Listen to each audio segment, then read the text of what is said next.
ये जो हमने वीडियो में देखा, ये कौन लोग हैं जिनके साथ आप काम कर रहे हैं?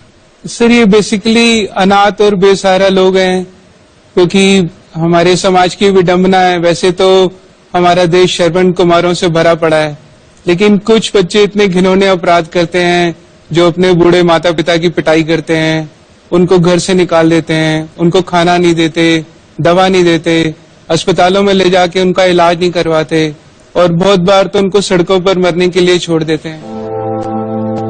मतलब इतने इतने भयानक केसेस हमारे यहाँ पर आते हैं। जैसे सर, एक एडमिशन आया जिसमें एक लड़के ने अपने बूढ़े पिता को 10 साल से कमरे में बंद किया हुआ था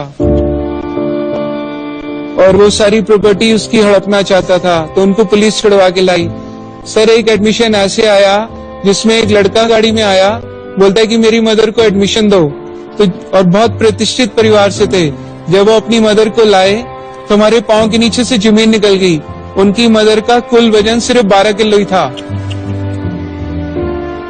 सर, उनकी 100 एकड़ जमीन थी और बेटे ने अपनी मदर को 5 साल से टॉयलेट में बंद किया हुआ था। बोलता है सारी प्रॉपर्टी मेरे नाम करो, बहनों को नहीं देनी।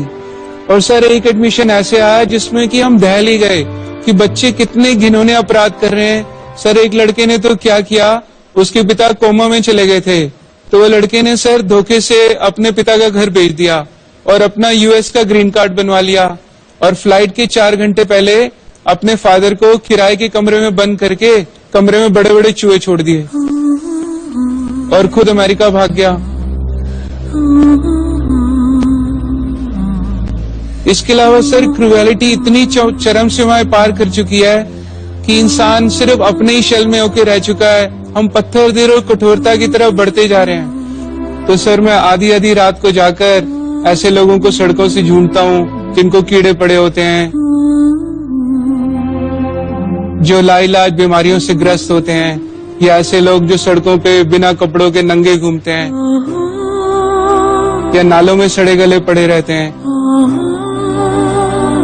तो सर, उनको आधी आधी रात को ढूंढकर अपनी गोद में लेके आता हूँ, फिर अपने गुरुकुल के अंदर उनको रहना, खाना, दवा और रोजमर्रा की सभी सुविधाएं निःशुल्क देता हूँ। तो ऐसे सर, भगवान जी के आशीर्वाद से 10 साल के अंदर कोई हजारों लोगों को सड़कों से रेस्क्यू कर लिया, हजारों लोगों के परिवार भी ढूंढ दिए, उनको यूनाइट करा दिया, और अभी कई सौ बेसहारा लोग हमारे यहाँ परमानेंट रहते हैं। और सर, अभी तक मैं वैसे तो भगवान जी के आशीर्वाद से कुल 6000 से ज्यादा लवारिस लाशों का दाह संस्कार कर चुका हूँ। इसके अलावा भारत सरकार, आपको जान के बड़ा गर्व होगा, ऑल इंडिया मेडिकल इंस्टीट्यूट से हमारे एक यूनिक कॉन्ट्रैक्ट साइन हुआ है सर, जिसमें वो अनक्लेम डेड बॉडीज वो हमें एवरी डे 30 से 40 लाशें हैंड ओवर करते हैं। सर, इनमें अनक्लेम बॉडीज हैं ये? Yes sir. यानी कोई आता नहीं बताने के लिए कि कौन? नहीं सर, बच्चे आजकल माँ बाप की अस्थियां लेने भी नहीं आते सर।